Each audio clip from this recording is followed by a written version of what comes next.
Man, those stormtroopers, they sure are intimidating. But we got them, man. We skedaddled. We got out of there.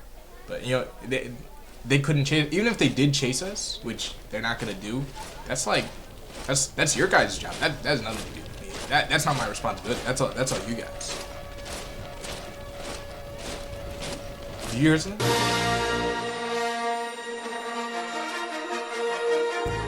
So, Battlefront 2 was released in 2008. It was a team shooter with 24 players and 64 people in total in each match. So they got 20 additional CPUs for each team.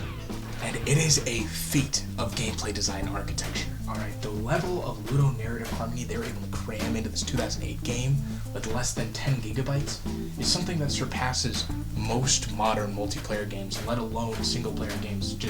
There's not a lot of them that can stack up. And I know ludonarrative harmony is a weird term to come across, but the concept is really simple. It's just how well does the gameplay and the story mesh to create the experience right in front of you.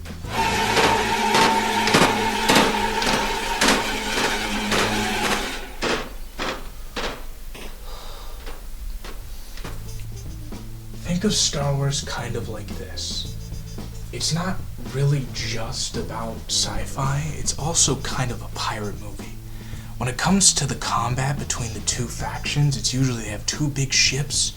The people that are within those factions are trying to invade the other party's ships, either to get some sort of intel or some hostages or treasure or whatever it is. And they're usually invading the others with, smaller ships like life-saving boats or ropes or just jumping or planks or whatever. But the point is that whole concept of invading the other is not something that was really explored in previous Star Wars games just because the scope was so wild. Not that I really blame them for this, it's a matter of technological capability. It's a lot easier to make an action RPG than a game that's able to capture the essence of going off space and then taking the other ship over. I mean, space is a hard thing to develop. It's a 3D space. It's not like when we're walking around in a 2D space, but doing spaceship combat, you're in a 3D space. So figuring out how to control that and then also run it with all the effects going on and all that, it's a lot to handle. I'm not usually allowed to fly one of these. And that is exactly what makes Battlefront 2 so exciting. And the slight flaw with Battlefront 1 that kind of breaks the immersion. Battlefront 1 did a lot right. First with adding aerial combat in the first place, as well as, just the initial thing of just bringing Star Wars to the shooter genre. Very important for the whole thing that I'm talking about. But the problem is that both of those things were very separate. They had the shooter aspect and they had the gunner aspect, and since they were in two separate game modes, it didn't really capture the whole thing. To continue the pirate metaphor, it's like if Sea of Thieves made you choose between fighting on your ship or fighting in the water. While yes, those are two separate aspects of the pirate fantasy, they really have to be merged together in order to get the whole thing. And that was the exact problem I had with Battlefront 1, as well as the Battlefronts that happened after Battlefront 2, is just, it felt less like you were in a Star Wars movie, and a lot more like you were fast-forwarding until you just randomly felt like stopping. And you didn't have any of the context, and you didn't have any of the scene. It felt like you were in the middle of the movie without the beginning or the end. It was kind of jarring. But when we finally did get the marriage of those two ideas with Battlefront 2, it was glorious. It finally felt like you were playing through the entire movie, or at least a full scene, as opposed to like a fraction of a scene. And you have full context for what your character's doing, because you're there on the hangar, you leave the hangar, you start flying, and then you land at the enemy ship. Or you are taking out the other starship fighters. There's a couple objectives of what to do when you're actually out in space. Because Battlefront 2 doesn't just stop at giving us the ability to traverse on both sky and ground with different types of combat, it gives us different game modes within those, because those are just the maps. So you have games like Capture the Flag where you have to go get the point in the middle of space. It's like space junk, and you have to go get it. Or you have to take out as many fighters as you can that are trying to attack your base, and you have to get them before they get you. Or you have to infiltrate the enemy base, fly into their hangar, and then try your best to disable their comms or their life support or whatever it is that's keeping them from not being exploded. Now, I have actually heard a lot of criticism about the game's controls when it comes to the starships. There are a few things I have to say about that. First of all, the game is almost 2 decades old, alright? It is about to graduate high school. It is 18 years. Why are we complaining? But also, I just don't get what the issue is. I think that for handling 3D space, especially in the way it's doing in order to try to emulate the Starship experience, it does a really decent job at both things. It's actually fairly simple. The mouse points towards the nose of the ship. Wherever the mouse is going, that's where the nose of the ship is going. A and D rotate the ship, so you can do like barrel rolls and cool shit like that. And then just W and S point up and down. That's it. It's very simple. Shift makes you boost sometimes if you have the right shift. That's it. But I'm not gonna lie to you. There is one problem with flying. See, in true Star Wars fashion, flying itself is simple. The hard part is the landing.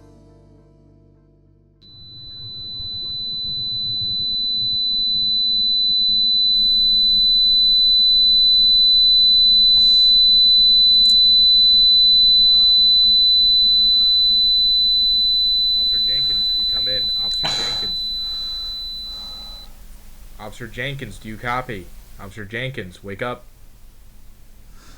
Wake up. Come on, Officer What? Jenkins, do you copy? Right. Officer Yes. Jenkins. Yes. Hey, Got you. I I'm need here. you. I'm here. Are you I got in it. I made the Yeah. enemy base? I got you.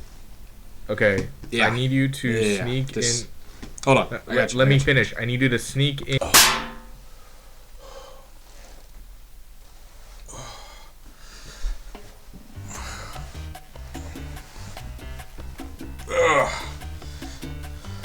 Whew. Alright. Now that is what I'm talking about. A game with a built-in climax. If you want to talk about ludonarrative harmony, this is the pinnacle of it. See, because in any game of Battlefront where you're actually invading the enemy base and you're trying to dismantle their life support systems or anything, that is the highest point reward, and that is also the highest risk. Because all the enemies spawn here, so that means you are very much, in true Star Wars fashion, in the Lion's Den. One of the funnest parts about Battlefront, I think, is that you accidentally come to the same conclusions that Luke Skywalker does and Princess Leia does. Like, for example, you could go in guns blazing and try to blow this whole popsicle stand up, but unless you have a full 24-player lobby, I think the chances of the CPUs taking orders are pretty slim. So, really, just like in an actual Star Wars movie, the best way to go about this is stealth. And even if this game doesn't necessarily bottleneck you into it by force, this is just the best way to go about things. So, that's what you do. But when you finally get here, the biggest challenge isn't really the intricacies of the ship itself. It's more just the pure quantity of resistance that you get just by being in the ship. There's such a high density of enemies here that even though there's only really 5 or 6 rooms in the actual interior of the ship, if you go into the wrong one, or even if you just stay in the same spot for too long, you're bound to be spotted by either a player or a CPU, and it's not really fun to get swarmed. But it's because Star Wars Battlefront 2 was so strict about keeping you immersed, and because it was so particular about that ludonarrative harmony, that when you do actually get to that final room, when you do actually put those charges where they need to be, and you blow up the life support of the Imperial ship, well, it doesn't just feel like you're part of the episode, it feels like you won.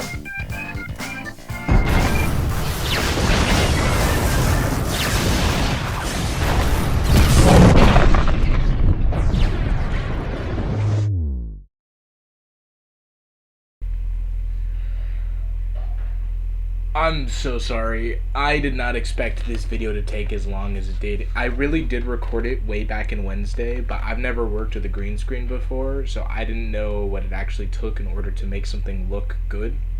And I still struggled. I think you could probably see the cracks if you look at it for a little bit, but hey, you made it to the end of the video, and that's really cool. That's what I wanted. If you want to see more, ideally better content, then please subscribe and keep an eye out for the next one. Sorry again. The next one won't take this long.